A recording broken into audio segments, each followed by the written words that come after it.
नमस्ते मित्रांनो, आपण ऐकत आहोत नारायण धारप लिखित गूढ कथा ज्वालेत उभी ती भाग 2.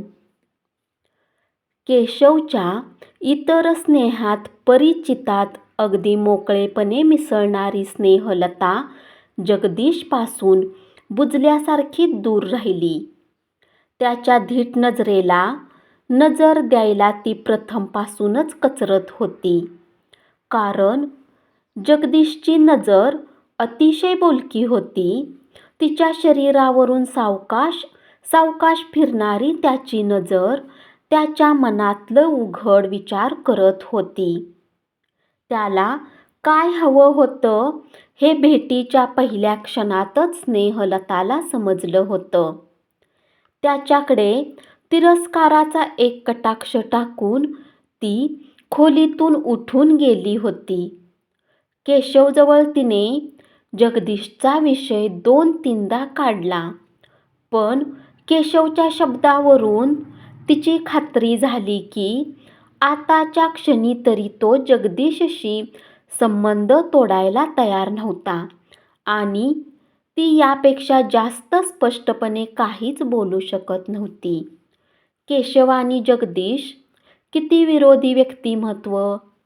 केशव किरकोळ, आत्मकेंद्रित, स्वतःच्या विचारात मशगूल, तर जगदीश उंच धिप्पाड शरीराचा. जगदीश हुकुमती नजरेने जगाकडे पाहणारा, हवं ते मिळवणारा, महत्त्वाकांक्षी, संभाषण चतुर जगदीश. त्याच्याशी केशवशी तुलनाच होऊ शकत नव्हती. पण स्नेहलताच्या लक्षात ही गोष्ट कधीच नाही आली की आपण या दोघांची तुलना करतो हेच मुळात पाप आहे. तिला तो विचार सुचला नाही. ती जगदीश संबंधी जास्त काही बोलली नाही. त्याला टाळत मात्र राहिली. रात्री 11च्या सुमारास फोन खणाणला. स्नेहलता तिच्या खोलीत होती. केशव घरात नव्हता. हल्ली त्याचं वागणं अतिशय अनियमित झालं होतं. डिस्पेन्सरीचं काम झाल्यावर तो घरी येईलच अशी शाश्वती नसायची. तो कुठे असेल यावर स्नेहलताने हल्ली विचार करायचं सोडून दिलं होतं. फोनचा आवाज ऐकताच ती उठली आणि थकलेल्या पावलांनी दिवाणखान्यात आली. फोनवर जगदीश होता. जगदीश? हॅलो, कोण? स्नेहलताबाई का? मी जगदीश आहे. डॉक्टर घरात नाहीत. काही काम होतं का? तो जरासा घुटमळला. डॉक्टरांचंच काम आहे. त्यांचं? पण स्नेहलताबाई, तो हलक्या आवाजात म्हणाला. डॉक्टर आता इथेच आहेत, माझ्या शेजारी. मी त्यांना तिकडे आणणार आहे, पण आधी सूचना द्यावी म्हणून फोन केला. आधी सूचना? ते का? ते आता जरा ऑफ आहेत. या अवस्थेत ते कोणाला दिसले नाही तरच बरं होईल. तिला वाटलं यांना विचारावं काय झालं आहे, पण असल्या माणसाशी तिला खाजगी विषयावर चर्चा तिरस्कारणीय वाटत होती. स्वतःशी चडफडत ती गप्प बसली. पुन्हा जगदीशचा आवाज आला. मी 15-20 मिनिटात येतोय. या. तुटकपणे बोलून तिने फोन बंद केला. तिच्या मनात संताप उफाळून आला होता, पण राग कोणावर काढायचा? ती तिथेच हॉलमध्ये बसून राहिली. नशीब एवढंच की गडी माणसं मागच्या आउटहाऊसमध्ये झोपायला गेली होती. बाहेर गाडी थांबल्याचा आवाज आला. तिनं दार उघडलं. गाडी जगदीशने स्वतःच आणली होती. मागचं दार उघडून तो आत वाकला आणि केशवला अर्धवट उचलून अर्धवट ओढत त्याने आत आणलं आणि सोफ्यावर निजवलं. त्याच्या मागे दार बंद करून स्नेहलता खोलीत आली आणि केशवकडे पाहत उभी राहिली. केशव दारूच्या कैफात होता. सोफ्यावर टाकला होता तसाच वेडावाकडा पडून होता. अर्धवट उघडलेल्या तोंडातून बाहेर लाळ ठिपकत होती. तोंडाने तो काहीतरी पुटपुटत होता. तिला त्याच्याकडे पाहता पाहता विलक्षण किळस आली. आत खोल कुठेतरी उगम पावलेला तिरस्कार झिंझिणत मेंदूपर्यंत पोहोचला. क्षणभर तिला रागाने तिरीमिरी आली. संतापाच्या भरात ती एकदम पुढे झाली आणि तिने एकामागून एक अशा 4-5 थापडा केशवच्या तोंडावर लावून दिल्या. वर्षावर्षापासून आत कोंडून राहिलेला राग, तिरस्कार आता उफाळून वर आला होता. जगदीशच पुढे झाला आणि त्याने तिचा हात धरून मागे ओढलं. तो म्हणत होता, स्नेहलताबाई, थांबा थांबा, ते आता शुद्धीवर नाहीत. त्याचा स्पर्श शरीरातून वीज खेळत गेल्याचा तिला भास झाला. केशववरचा संताप तेव्हाच ओसरून गेला. मागे राहिली ती स्वतःबद्दलची कीव. रागाबरोबर शक्तीही गेली. ती एकदम असह्य झाली आणि डोळ्यातून घळाघळा पाणी आलं. जगदीशनेच तिला एका खुर्चीकडं नेलं. तिच्या पाठीवरून हात फिरवून काहीतरी बोलून तिचं सांत्वन करण्याचा प्रयत्न केला. पण तिच्यापुरती सर्व सृष्टी एका क्षणात उलटीपालटी झाली होती. केशववरचा राग गौण होता. तिच्या मनात राहिला होता तो जगदीशचा स्पर्श. एक अगदी नवा अनुभव. जगदीशला काय हवं होतं ते तिला पूर्वीच समजलं होतं. तिला स्वतःला काय हवं होतं ते तिला त्या क्षणी समजलं. स्वतःची शरम वाटण्याच्या अवस्थेपलीकडे ती गेली होती. एकच गोष्ट तिला जाणवली होती. त्याच्या स्पर्शाने शरीर मोहरून आलं होतं. छाती धडधडायला लागली होती. नाडी दौडायला लागली होती. मनाने हा इशारा फार पूर्वी दिला होता. आता ती गोष्ट अटळ. ती केव्हा होणार एवढंच काय ते ठरायचं होतं. तिच्या वागण्यात त्याच क्षणी काहीतरी सूक्ष्म पण लक्षात येण्यासारखा बदल झाला असला पाहिजे. जगदीशच्या भेदक नजरेतून तो सुटला नसावा. कारण त्या प्रसंगापासून त्याचं वागणं आणखीच धीट झालं होतं. केशवला ती रात्र कितपत आठवत होती कोणास ठाऊक. आत्मसमर्थनाचा त्याने 1-2दा वेळा क्षीण प्रयत्न केला, पण स्नेहलताची त्यावरची प्रतिक्रिया इतकी प्रखर होती की तो गप्प बसला.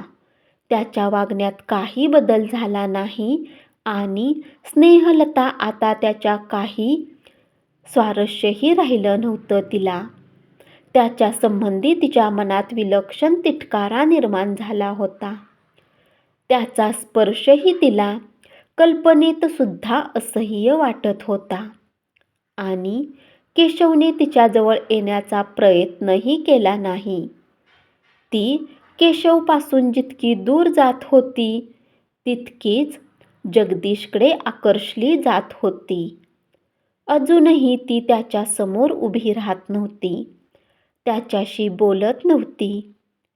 कदाचित आता तिला रागाऐवजी भीती वाटायला लागली असावी. कारण स्वतःचे विचार ती यापुढे लपवू शकत नव्हती. जगदीशच्या धीट नजरेत इच्छेबरोबर आता अपेक्षा आली होती. वारा कसा वाहत आहे हे त्याने ओळखलं होतं. फक्त तो संधीची वाट पाहत होता. त्याला तर काही बोलण्याची आवश्यकताच वाटत नव्हती. शारीरिक आकर्षणाच्या पाशात ती सापडली होती. तो पाश तिला जगदीशकडे कणाकणांनी ओढत होते. शेवट अटळ होता. फक्त तो केव्हा येणार एवढंच ठरायचं बाकी होतं. आणि जेव्हा तो क्षण आला तेव्हा स्नेहलता, स्थळ, काळ, तिची स्वतःची प्रतिष्ठा, तिचं सामाजिक स्थान सारं विसरून गेली होती. 2 तास आधी तिला याची कल्पना नव्हती. इतकं अवचितपणे सारं घडलं. ती आणि केशव एका अत्यंत आवश्यक अशा सोशल पार्टीला गेली होती. बाह्य जगापुरतं त्यांनी पती-पत्नीचं नातं सांभाळलं होतं. पार्टीला जगदीश हजर होता हा पहिला धक्का. पार्टीच्या शेवटी जेव्हा खास कार्यक्रम सुरू झाला आणि केशव तिच्या संकेताकडे लक्ष देईनासा झाला तेव्हा ती अस्वस्थ झाली. तिथे राहणं तिला क्षणाक्षणाला असह्य व्हायला लागलं. स्नेहलताबाई, मी तुम्हाला घरी सोडू का? जगदीशचा आवाज अचानकपणे तिच्या कानी आला. त्याच्या तापलेल्या डोळ्यावरून तिने ओळखलं की आता वेळ आली आहे. आणि मग एक संतापाचा विचार मनात आला. तिने मन का मारावं? ती कोणाला जबाबदार होती? तिच्या मागण्यांना काहीच किंमत नव्हती का? पण तरीही तिला स्वतःचे शब्द ऐकून नवल वाटलं. तुम्हाला काही त्रास होत नसेल तर? नाही हो. त्रास कसला? मग प्लीज. थँक्यू. त्यांना बाहेर पडताना केशवने पाहिले का नाही कोणास ठाऊक. यजमानांचा ओझरता निरोप घेऊन ती बाहेर पडली. आजवरच्या तिच्या आयुष्याला त्याच क्षणी तडा गेला. चित्रांचे कोन बदलले, पातळी बदलली, विसंगती आली. पुढचे प्रसंग तिच्या मनात असंबद्ध आठवणींच्या रूपात होते. प्रखर आठवणी. गाडीतला लहानसा प्रवास, एक बंगला, तिचा तर खास नाही, एक लाल खोली आणि जगदीश. जगदीश, सारखा आणि सर्वत्र जगदीश. त्याच्याशी हळूवारपणे बोलणारा, तिच्याशी हळूवारपणे बोलणारा, तिची काया बाहुपाशात घेणारा आणि मग तिचं शरीर पुरुषी कठोरपणानं कुस्करणारा जगदीश. तिच्या डोळ्यासमोर त्याचा चेहरा तेवढा होता. किंचित तापट डोळे, कपाळाच्या कडावर बारीकसा घाम, कानशिलावरच्या थडथडणाऱ्या शिरा, तिच्या ओठांचा हिंस्र शोध घेणारे त्याचे ओठ, कसला तरी सेंट. आणि मग ती तिच्या घरी होती, तिच्या खोलीत. ही तर केवळ सुरुवात होती. ही तर आग भडकवणारी एक ठिणगी होती. तो अग्नी भडकला. त्या ज्वाळांच्या आचेवर तिचं शरीर धरलं होतं. त्या आचेत रक्त उकळत होतं. डोळ्यावर एक धुसर लाल झापड आली होती. केशवचं अस्तित्वच कोठेतरी गडप झालं होतं. या ज्वाळेचा पहिला बळी केशव होता. तो केव्हाच पार होरपळून नाहीसा झाला होता. तिच्या मनपटलावरून त्याची प्रतिमा केव्हाच पुसली गेली होती. तिच्या मनाचा सारा अवकाश जगदीशने व्यापला होता. त्याच्याशिवाय तिथे इतर कशालाही जागा नव्हती, शिरकावही नव्हता. एक आस, एक ध्यास, एक ओढ, केव्हाही, कसाही, कोठेही जगदीशच मात्र. केशवचा तोल दिवसेंदिवस जात चालला होता. मध्यरात्रीपूर्वी तो क्वचितच घरी यायचा. जगदीशच्या भेटीसाठी स्नेहलताला कोणतेही कारस्थान रचावं लागत नव्हतं. न भागणारी ही भूक, सर्वाचा स्वाहाकार करणारा हा अग्नी तिच्या शरीरात धडधडत होता. त्याची जणू तृप्तीच होत नव्हती. 5-1 महिन्यांनी तिला हवी तशी संधी सापडली. केशव कसल्या तरी कॉन्फरन्ससाठी 12-13 दिवस बाहेरगावी जाणार होता. 12-13 दिवस, सोन्याचे दिवस.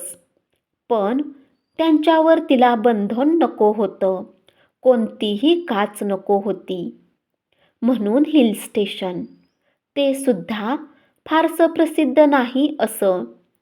तिथलं आजूबाजूचं गैरसोयीचं असं एक लॉज. दिवसाचे 24 तास स्नेहलता जगदीशच्या सहवासात होती. पहिले 3-4 दिवस तिला इतर कशाची सुद्धा शुद्ध नव्हती. असं वाटत होतं की ही सुखाची पराकोटी आहे. तिला वाटलं, स्वर्गसुख कशाला म्हणतात ते मला आत्ता कळतंय. सुखाचं एक अक्षय भांडारच तिच्या हाती आल्यासारखं तिला वाटत होतं. 4था दिवस उजाडला तेव्हा ही तीव्रता जरा कमी झाल्यासारखी वाटली. अवतीभोवती पाहायला तिला आता कुठे सुचलं.